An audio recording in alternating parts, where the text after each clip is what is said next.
Hey guys, today's video is going to be about the topic of overpaying. So we are just going to go ahead and get right into it. Let's go.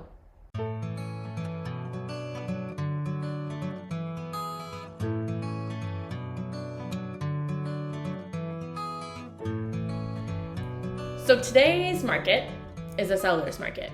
I'm sure we've all heard that real estate is a hot topic in the news right now for many reasons. And one of those reasons is that it's a seller's market. What does that mean?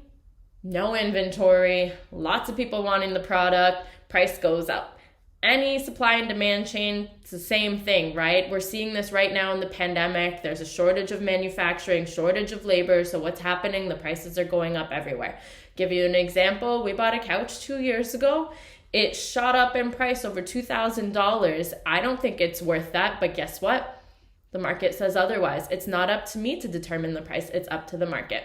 Same thing with homes, right? People are sitting here going, this is just too ridiculous. It's too expensive. It doesn't make sense. It's not worth this much.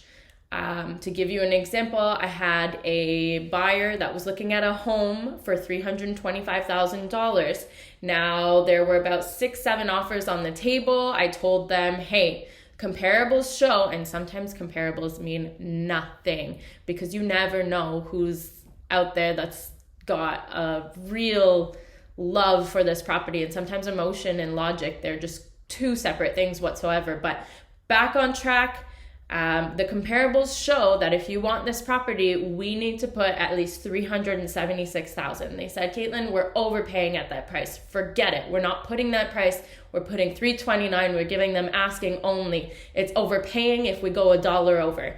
I said, well, guys, we need to look at what overpaying means. If the market is saying that this property is worth $375 and there's 7 other people out there that are willing to pay over $329, we're not overpaying. You're going to be in this property for life, so we're not overpaying.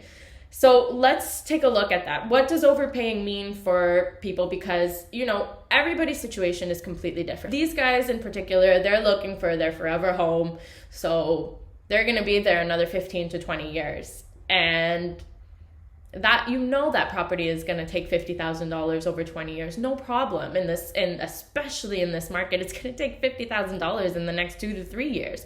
So that situation works for them. However, let's say you came to me and you told me, Kaitlen, I just need a temporary home for the next year or two. I actually plan on moving to Calgary, to Toronto, whatever it is. I don't want to be in Quebec after this year. Therefore, this is just a property that I'm going to take on for a year. I might look at you and go, well, can you hold out in your situation for the next year? Because there are fees that come with moving, right? You have to think about the fees of welcome taxes, whatever moving fees you may have. You think about your notary fees, any penalty for breaking a mortgage. There are commissions to be paid when you sell a home. So those need to be factored into your move and your calculations, right? So if you tell me once again that, hey, I am planning on moving within the next year again, all right, let's really get down to the calculations and see if it actually makes sense for you. But in general, I think we're looking at overpaying right now as a term because we've never seen this kind of an increase here in Montreal. But I'm from Toronto. I've seen these increases. Guess what? This has been a long haul, and the government has even put measures in place to try to deter what's going on. But the truth of the fact is there is a shorting supply in housing right now. So once you have that shortage, once again, we go back to the earlier topic, you have that shortage, then the value gets raised because there's all of these people over here that are chasing that product and that they're willing to pay more than the next person because they just have to have that product. So that's something to think about. Is your definition of overpaying, first of all, and are you actually in truth overpaying in this market? If we even take the example of a parallel right now, stock markets, right? We are all kind of intrigued by stock markets, and you take 3 different situations. Let's say the person who buys at a market crash, and every year it happens, right? There's a dip, there's a low in the market. We've seen this in the past year. So you have the market the person who buys when the market has crashed. You have the person who's buying at, let's say, dollar cost averaging. So you're just, if we compare it to the housing market, just average price where it's just a medium market, not a seller's market, not a buyer's market, pretty equal. So you have that, you have your average buyer, and then you have somebody who buys at an all-time high. So let's put them in 2021. We're dealing with the person who's buying at the market high. They purchased today. They say, whatever, I don't care, I need a home, I need to start building equity, I want in right now. We have to factor in the interest rates, right? We're almost at a 2% interest rate right now. This is like the lowest we've ever seen here in Canada. So 2% interest rate, and let me grab a quick calculator here. Let me say they're buying a $500,000 home at, let's put them at a 20% down payment.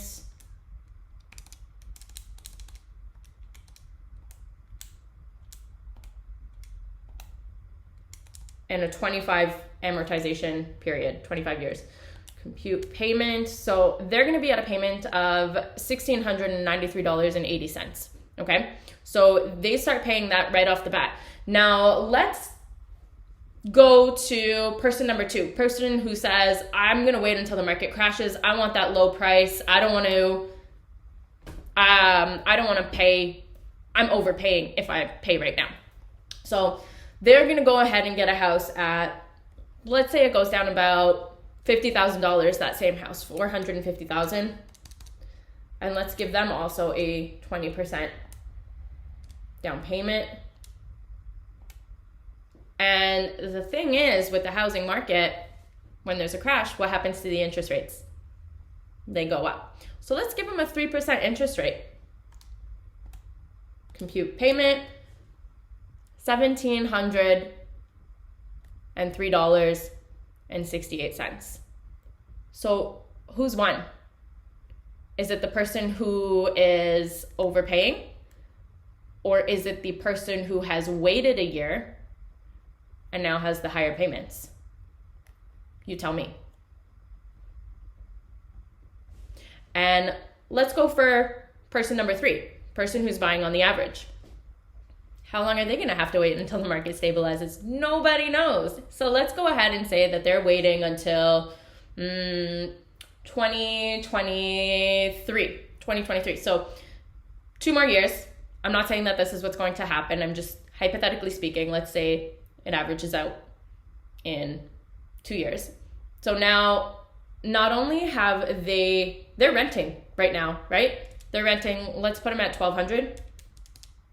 What happened over these 2 years? They've been paying $1,200 times 12 times 2, almost $30,000 they've paid out of pocket to their landlord.